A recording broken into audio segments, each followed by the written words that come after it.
அந்த மொழிபெயர்ப்பு ஒரு கலை மட்டுமல்ல, மொழிபெயர்ப்பு ஒரு அறிவியல் தொடர்பானது.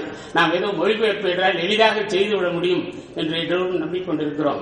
இன்றைய நிலையில நம்முடைய தமிழ் ஆய்வாளர்கள் மாணவர்கள் எல்லாம் தமிழை தவிர வேறு எந்த மொழியையும் படிப்பதில்லை. நான் இப்படி சொல்வதற்காக யாரும் வருத்தப்படக்கூடாது. நான் அதை குறையாக சொல்லவில்லை. அவர்கள் நிறைவான நிலையை அடைய வேண்டும் என்பதற்காக சொல்லுகிறேன். மற்ற மொழிகளை படியுங்கள்.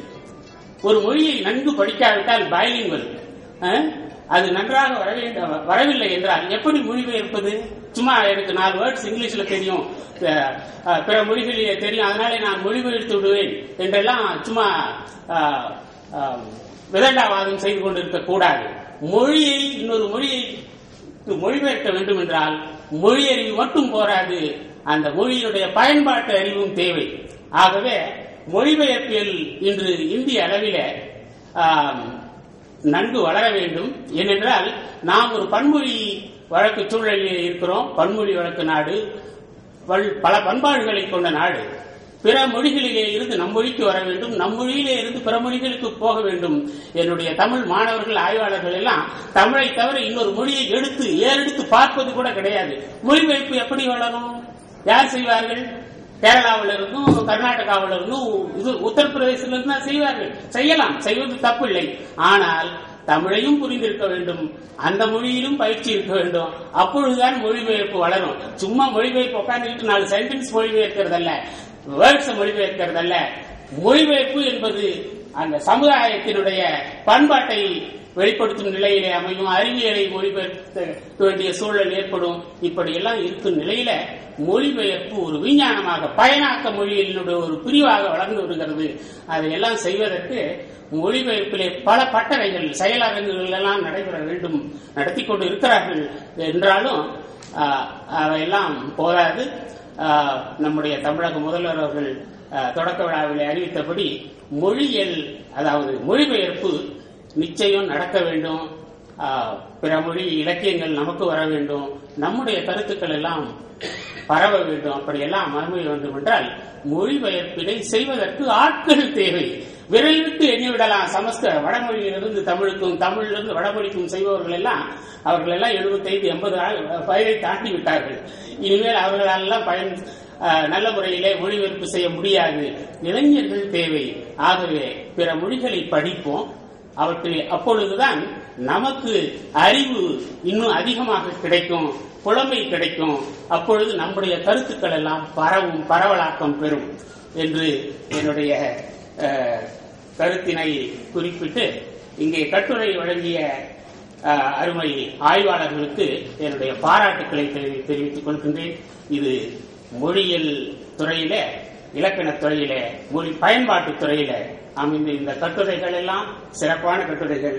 அவர்களுக்கெல்லாம் நம்முடைய வாழ்த்துக்களை தெரிவித்துக் கொள்வோம். நன்றி, வணக்கம். பொருண்மை இலக்கணம் என்ற பொருண்மை அடிப்படையில் இந்த நக்கீரர் அரங்கத்திற்கு வந்திருக்கும் பார்வையாளர்கள் அனைவரையும், இந்த அமர்விலே கட்டுரை வாசிக்க இருக்கும் அறிஞர் பெருமக்களையும் வருக வருக என வரவேற்று, இந்த அமர்வின் தலைவர் என்ற முறையிலே என்னை நானே அறிமுகப்படுத்திக் கொள்ள விரும்புகிறேன். என்னுடைய பெயர் திருவள்ளுவன். அண்ணாமலை பல்கலைக்கழகத்தினுடைய மொழியியல் உயராய்வு மையத்தில் பேராசிரியராக பணிபுரிந்து கொண்டிருக்கிறேன். இந்த இலக்கணம் என்ற அடிப்படையிலே அமைந்திருக்கின்ற கட்டுரைகள் அனைத்தும் முழுவதுமாக இலக்கணத்தை பற்றியே பேசக்கூடியவை. இங்கே கொடுக்கப்பட்டுள்ள காலத்திற்கு ஏற்ப கட்டுரையாளர்கள் கூடுமான வரையில் 15 நிமிடங்களிலே அவர்களுடைய செய்திகளை, கட்டுரை நீளமாக இருந்தால் அது சுருக்கமான முக்கிய உங்களுடைய முடிவுகளை எடுத்துச் சொல்லி விவாதிப்பதற்கு ஒரு 5 மணித்துளிகளாக எடுத்துக்கொண்டால் கொடுக்கப்பட்ட கால நேரத்திற்குள் நம்மளுடைய அமர்வினை வெற்றிகரமாகவும் சிறப்பானதாகவும் அமைத்துக் கொள்ள முடியும். அதற்கு உங்களுடைய ஒத்துழைப்பு தேவை என்று கேட்டு, இந்த அமர்வின் முதல் கட்டுரையாக அறிஞர் பரமசிவம் அவர்கள் செம்மொழி தமிழ் இலக்கணத்தில் ஆகுபெயர் அன்மொழித் தொகை ஓர் ஆய்வு என்ற தலைப்பிலே கட்டுரை வாசிக்குமாறு அழைக்கிறேன். கட்டுரையாளர்கள் தயவு கூர்ந்து அவர்களை சுய அறிமுகம் செய்து கொள்ளுமாறு தாய்மையுடன் கேட்டுக்கொள்கிறேன். சொல்ல முடியும், நம்ம அதை கேட்க முடியும். அந்த முறையிலே தான் இலக்கணமானது எளிய முறையிலே இங்கே இருக்கிறது.